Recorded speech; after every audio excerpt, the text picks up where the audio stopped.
Hello, my name is Dr. Nathan Waddell and I am the editor of the Cambridge Companion to 1984, which came out 4 years ago, but because we are at the 75th anniversary of the publication of Orwell's 1984, it's a good moment to reflect on the companion, but also Orwell and his relevance to the now, why we should still read him, and also what we might take from a book like this in reading his work. The companion was a real joy to work on. The contributors were fantastic. Their contributions are brilliant. And one of the goals that we all shared in doing this project, in pursuing it, was to try to open up 1984, which is such a well-known book and so familiar in so many ways, to new lines of inquiry, to take the familiar things that people tend to talk about when they talk about 1984, questions to do with power, justice, truth, surveillance, these sorts of things, and to push it slightly, to go slightly beyond what those frames of reference allow for. And the companion is structured in 4 sections. We've got a section on context, so to do with certain contextual matters that might be helpful in thinking through what the novel means and why Orwell wrote it. Some of the questions that arise there are to do with mapping, so what the world can be said to look like and how the individual relates to it.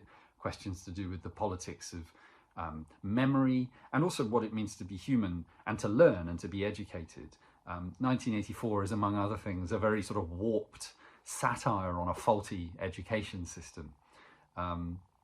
We've then got a section on histories, we've got a section on questions, particularly sort of important questions that the novel seems to raise. And then there's a question on the media, different kinds of media through which 1984 has had a legacy.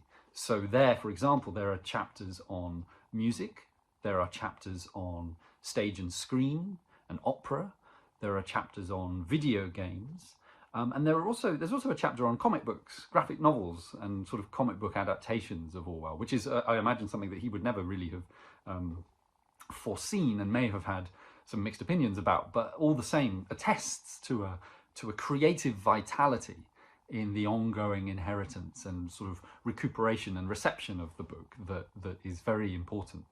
1984 is one of those books that can be read and reread, and every time one reads it, one finds new things to think about, or sort of new prompts for thought.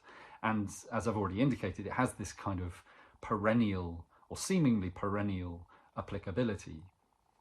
It always seems to be speaking to us, no matter what moment we are operating in other words.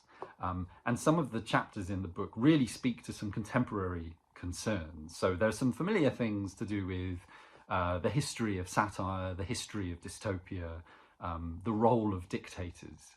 Who has been inspired by Orwell and why have they been inspired by him? Those sorts of questions, which are maybe a bit more routine in some ways, still very interestingly dealt with in the book, but some of the more kind of expected lines of sort of inquiry.